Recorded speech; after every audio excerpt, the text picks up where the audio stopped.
Gostaria de agradecer a presença do Dr. Gustavo Maftum, coordenador do HKids, e que hoje vai explicar um pouco mais sobre o setor e também sobre os cuidados com as crianças. Seja bem-vindo, doutor. Bom, obrigado pelo convite. Então, para iniciar a nossa conversa, doutor, o que é o HKids e quais são os procedimentos realizados nesse setor? O HKids é um pronto atendimento infantil que visa atender as crianças e os adolescentes até 13 anos, 11 meses e 29 dias, tá? Abaixo dos 14 anos, que demandam qualquer atendimento de urgência ou emergência no município de Cascavel ou região. Certo. O doutor falou agora sobre esses tipos de emergência e quais seriam as emergências que são atendidas no HKids? A gente pode falar desde acidentes domésticos ou acidentes na rua também, assim, trauma, queda de bicicleta, alguma outra coisa parecida, ou sintomas que os pacientes possam trazer, por exemplo, quadros de febre, sintomas respiratórios, ou rebaixamento de nível de consciência, convulsão, todos os tipos de alterações clínicas, benignas ou não, podem vir a ser atendidos no pronto-socorro. Encaminhadas. O doutor comentou agora sobre essa faixa de idade, e eu acredito que tenha também alguns desafios, porque são desde bebês recém-nascidos até quase ali a adolescência. O doutor poderia falar um pouco mais sobre esses diferentes tipos de atendimento em crianças de diferentes idades? Então, vamos começar de baixo para cima, tá? Então, assim, de nenê de 0 a 2 anos, o principal motivo do atendimento no pronto-socorro é febre e sintomas respiratórios, mas a principal queixa, a principal demanda paterna e materna, principalmente, é a febre. A grande preocupação, acho que de toda mãe, né?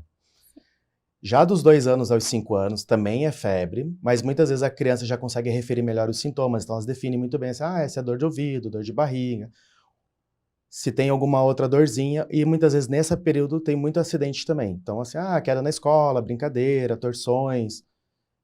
E a gente depois entra dos 5 aos 14 anos, que é uma miscelânea, tem de tudo, tem desde quadros respiratórios, acidentes domésticos também, e acidentes na escola. O doutor falou agora sobre os quadros respiratórios, e a gente sabe que com o inverno a saúde da criança acaba sendo impactada, e com as doenças respiratórias também. O doutor poderia falar um pouco mais sobre esses sintomas e esse tipo de doença que chega na emergência, doutor? Então, assim, o que a gente começa a ver, basicamente? Saindo fevereiro e iniciando março, a gente apresenta uma sazonalidade aumentada nos vírus respiratórios. Então, a gente tem um pico de incidência tanto do vírus da gripe, que é a influenza, o sincicial respiratório, que é o principal causador da bronquiolite, e dentre outros tantos, como metapneumovírus, parainfluenza e companhia. E poderia ficar aqui meia hora falando só os nomes dos vírus. E o que acontece em relação a isso? De maneira geral, a gente percebeu isso já na época da pandemia, que quando a gente faz um certo isolamento, distanciamento social, higienização das mãos, a gente reduz a incidência de infecções respiratórias. E é justamente isso que acontece, a gente tem a prevalência aumentada desses vírus circulando e o convívio social muito aumentado também, então as crianças vão para a escolinha, têm contato com outras crianças, muitas vezes o pequenininho de casa tem um irmãozinho mais velho também, que acaba tendo contato. Então, começa a ter um certo contágio recorrente e progressivo com todas as crianças da região. Então, a gente começa a ter uma incidência muito aumentada de infecções respiratórias já em março, causando esse pico todo em abril. Então, que inclusive é o que aumenta muito o nosso número de atendimentos no pronto-socorro. Certo. O doutor falou agora sobre um pouco dos sintomas também. Doutor, quando os pais devem procurar o pronto atendimento, nesse caso, de doenças respiratórias, tanto desde o pequenininho até a criança já com quase 14 anos? Quais são os sintomas, os principais sintomas que os pais devem se atentar? Então, principalmente num bebê pequeno, a primeira coisa que vai chamar a atenção seria o esforço respiratório. Então, uma certa dificuldade do nenê conseguir respirar, dessa entrada de ar decente para o pulmão. Então, ele começa a aumentar a frequência da respiração e também o esforço. Então, a criança começa a comprimir costelinha, aumenta muito também o tempo, a quantidade de respirações por minuto. E associado a isso, muitas vezes vem a recusa alimentar. Então, o nenê, por estar cansado, ele não mama. Então, basicamente, a gente começa a dar, nem pontuei muito a febre. A febre pode estar presente ou não no quadro respiratório. Algumas vezes ela pode estar mais intensa, outras vezes não, mas o principal motivo seria o cansaço. Então, observar se o nenê começa a cansar, se ele começa a fazer recusa alimentar, se ele não tem uma certa dificuldade de ficar bem. Então, muitas vezes a criança começa a ficar irritada porque não consegue mamar, cansa, e é o que acaba trazendo quando os pais acabam vindo no pronto-socorro. Entendi. Doutor, poderia falar também, o doutor comentou agora sobre os atendimentos, e o HKids é o único pronto atendimento infantil 24 horas de Cascavel e também da região, o que acaba se tornando referência quando é sobre atendimento infantil. O doutor poderia falar sobre ser referência, então, para Cascavel e para a população da região oeste do Paraná? Tá? Primeiro de tudo, isso é um grande desafio, né?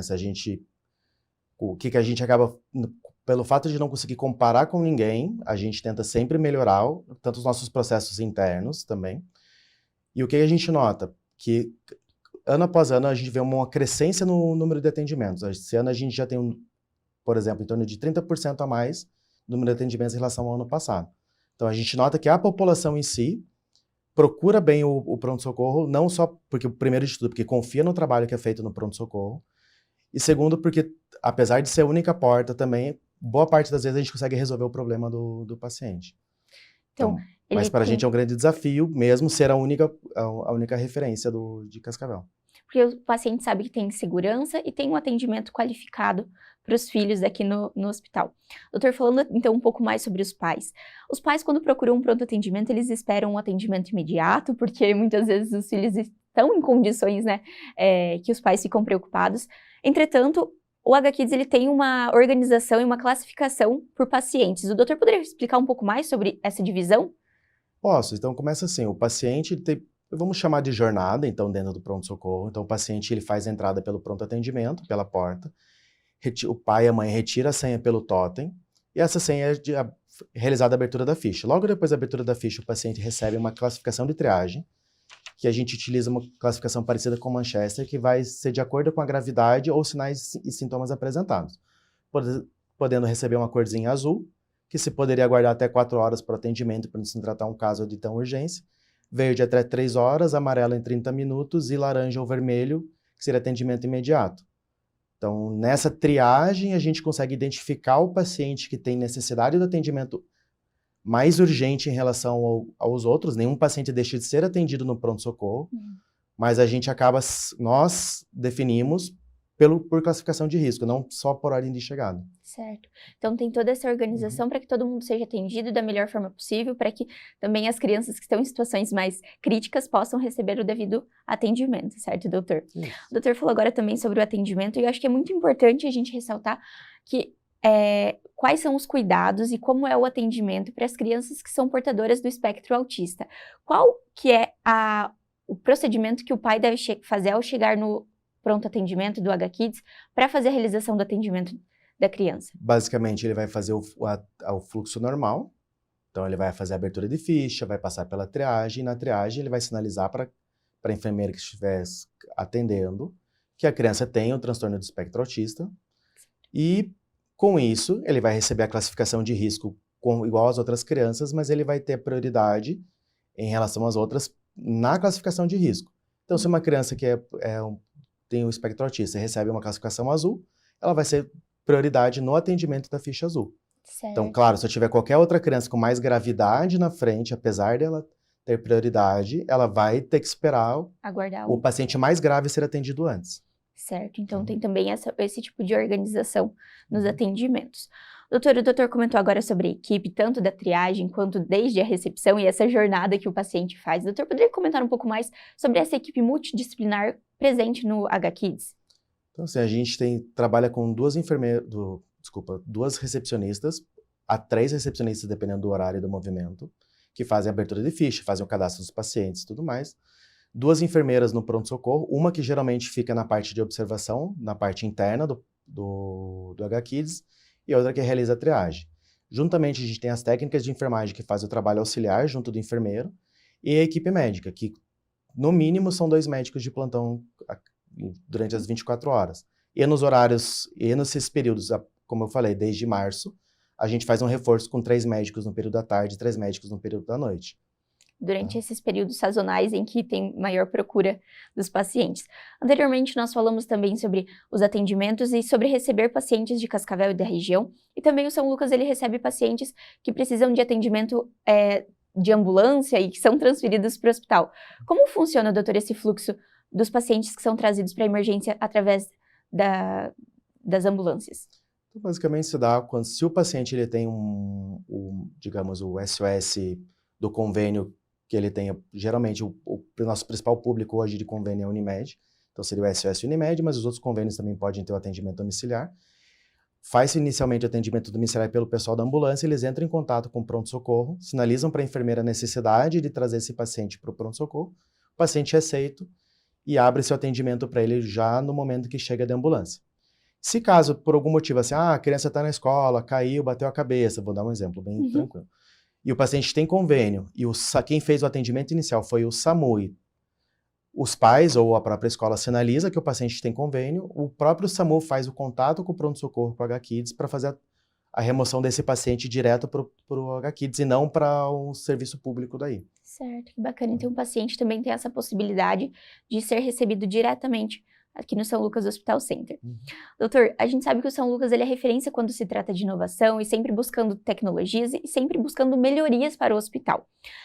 No HKids, como tem sido a implementação, então, desses novos equipamentos e aparelhos no setor? Tá, basicamente, primeiro de tudo, o hospital ele é inteiro formatizado, né? Então a gente não tem a obrigatoriedade do uso do papel, mas já no pronto-socorro, nem para fazer prontuário, nem nada do tipo. Claro, a gente acaba tendo que imprimir receita ainda, e a gente utiliza um aparelho chamado venoscópio hoje para facilitar a punção venosa, isso foi adquirido ano passado, tá? E a gente tem as técnicas modernas em relação à punção venosa, então usa-se um filmezinho transparente para poder fazer a avaliação do acesso.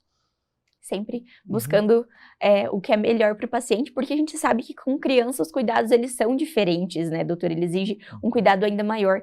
Nesse caso, a questão da humanização dos atendimentos, como tem sido, doutor?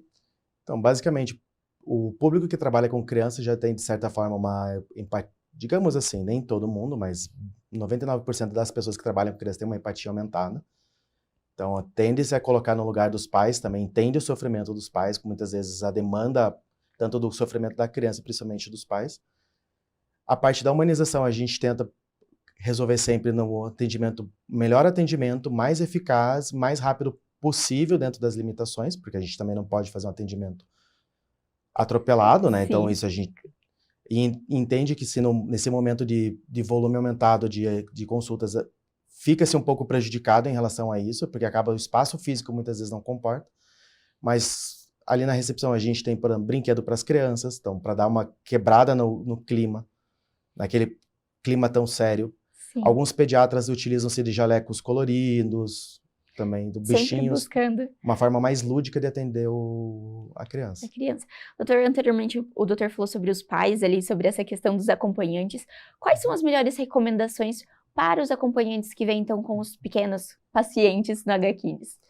Então, mesmo se fosse uma estrutura que tivesse hoje com um espaço físico para acomodar 100 pessoas sentadas, o ideal sempre é o paciente e um acompanhante. Certo. Por que isso, basicamente? O que a gente nota muitas vezes é que vem a família inteira para consultar com um paciente. Ah, tá errado isso? Não, não tá errado, mas acaba ocupando espaço de outras pessoas que poderiam estar sentadas também no setor, acaba abarrotando muitas vezes a recepção e também é um espaço que não é adequado você trazer todo mundo. Por quê? Apesar de ser uma recepção, é um pronto-socorro, existem doenças respiratórias, outras, por exemplo, gastroenterites também, que é passível do acompanhante também se contaminar no ambiente. Então, a recomendação sempre é que o paciente venha acompanhado de um acompanhante só. Para melhor segurança de todos, tanto de quem já está no pronto atendimento, quanto dos acompanhantes mesmo, né? Uma segurança ainda maior. No caso da bronquiolite, o doutor poderia explicar o que é e quais são os sintomas e o que tem acontecido no HKids com a chegada dessa doença? Bronquiolite nada mais é do que um resfriado do adulto, resfriado do do irmão mais velho, que no bebê de 0 a 2 anos, ele vai ter uma dificuldade grande para respirar. Por quê? O que acontece basicamente isso? Porque esse vírus, ele começa basicamente da mesma forma no adulto, com um sintominha alto. Então, a criança começa muitas vezes com uma tossezinha, com uma coriza leve, e com o passar dos dias, e geralmente acontece isso entre o 3º e o 5º dia de sintoma, o vírus ele vem descendo de célula por célula e começa a inflamar o bronquinho. Então ele desce para a via aérea baixa do paciente, e essa inflamação nos brônquios começa com que a criança tenha uma certa dificuldade de passar o ar. Então ela começa a ter um certo aumento de esforço respiratório para conseguir manter a saturação adequada. E o que acontece basicamente com isso? Quando você pensa assim, mas por que o bebê... O que vai acontecer se o pulmãozinho do bebê estiver inflamado, ele não conseguir respirar direito? Primeiro de tudo, ele não vai mamar. Vai ficar mais irritado, vai reduzir a oferta via oral. E segundo, é como se a criança estivesse correndo uma maratona. Pensa assim, se você estivesse correndo 24 horas sem parar, com aquele mesmo esforço. Então, ela acaba muitas vezes perde um pouco de peso, acaba cansando. E nossa grande preocupação em relação à bronquiolite, que a gente institui o tratamento, muitas vezes precoce, que o tratamento nada mais é que suporte, mas nós temos que dar esse suporte de maneira pontual no bebê, porque nós não queremos que ele fadigue a ponto de ter que descer para UTI. Tá? Pode ter essa complicação. Exatamente. Hoje, uma das causas grandes de admissão não tem nesse período, a partir de março, é bronquiolite, que são esses bebezinhos de 0 a 2 anos que têm esse aumento de esforço respiratório. Porque se ele não consegue manter uma saturação de oxigênio adequada no sangue, acima de 90 ou 93, dependendo da literatura, e tem um esforço muito importante, com o tempo ele fadiga a musculatura. E o que quer dizer isso, fadigar a musculatura? É ele se entregar e querer parar de respirar. Então, existe essa preocupação, 95% das crianças que têm bronquiolite não vão precisar de UTI, até muitas vezes 99% das crianças que têm bronquiolite não vão precisar de UTI, mas a gente sempre tem que ficar um pouco em alerta por conta disso. Então, quais são os sinais? Eu comecei a pontuar anteriormente, mas para basicamente ficar reforçado. É o esforço respiratório, uma frequência respiratória aumentada em relação ao normal. O que seria o normal? Abaixo de 60 para um bebê de 1 ano. Então, se a criança está respirando muito acima de 60 ou tem um esforço respiratório importante, que você nota que a costelinha parece que marca, parecendo umas bananinhas de esforço respiratório, ou uma respiração abdominal muito importante, ou uma retração no pescocinho muito importante, e recusa alimentar, então o bebê não consegue mamar, ou a criança que é um pouquinho maior não consegue comer por cansaço, tem que se procurar o pronto atendimento. Para fazer esse atendimento imediato, para que não aconteça de agravar a situação da doença, né, doutor? Exatamente. Muito importante. No caso das crianças que precisam de um atendimento especializado, como é feito essa transição dentro do hospital para o atendimento das crianças? Um exemplo da ortopedia. O doutor poderia explicar qual é a jornada do paciente, então? Então, assim, em relação à ortopedia, a gente hoje conta com um ortopedista de plantão. Então, se o paciente tem uma queixa única e exclusivamente ortopédica, o menino estava jogando bola na escola, torceu o pé e veio com essa única queixa específica, já é realizada a abertura de ficha diretamente para o ortopedista e não passa nem consulta com o pediatra. Mas digamos que o paciente precise de qualquer outro especialista, então um cirurgião pediátrico, meu filho teve apendicite, está com uma pneumonia complicada, como é que funciona isso? Se o paciente tem a necessidade de uma avaliação de um cirurgião, ele é internado, então a gente realiza o atendimento, o paciente faz todo o processo interno do pronto-socorro, nós avaliamos, solicitamos todos os exames necessários para definir realmente o diagnóstico do paciente e solicitamos a avaliação do cirurgião na sequência. Tá? Certo. Então, ele é encaminhado internamente para o setor que ele necessita do atendimento. No último programa, nós falamos sobre a UTI pediátrica e o HKids, ele conta, então, com esse trabalho multissetorial com a UTI. Como é essa relação também, doutor? O doutor comentou agora sobre o centro cirúrgico, sobre, né, a criança que precisa desse cuidado, mas quando se trata da UTI pediátrica, qual é o encaminhamento? Então, o paciente ele pode fazer, acho que a doutora Ariane já explicou isso anteriormente, ele tem 3 formas de descer para a UTI, basicamente, na internação na UTI. Ele pode ser admitido no pronto-socorro, sendo avaliado no pronto-socorro, e se ele tem critérios de gravidade, que não é um paciente estável a ponto de receber alta ou ficar em leitos de enfermaria na internação, ele é encaminhado diretamente para a UTI. E também a UTI pode admitir paciente pós-cirúrgico, por qualquer motivo, então, assim, um paciente que estava grave, mas precisou ir para a cirurgia primeiro, ou oriundo também do ambiente de enfermaria. Muito bacana.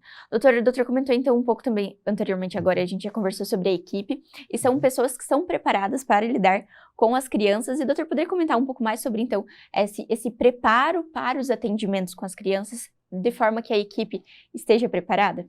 Então, basicamente, nós contamos com uma equipe médica com experiência em pediatria, tá?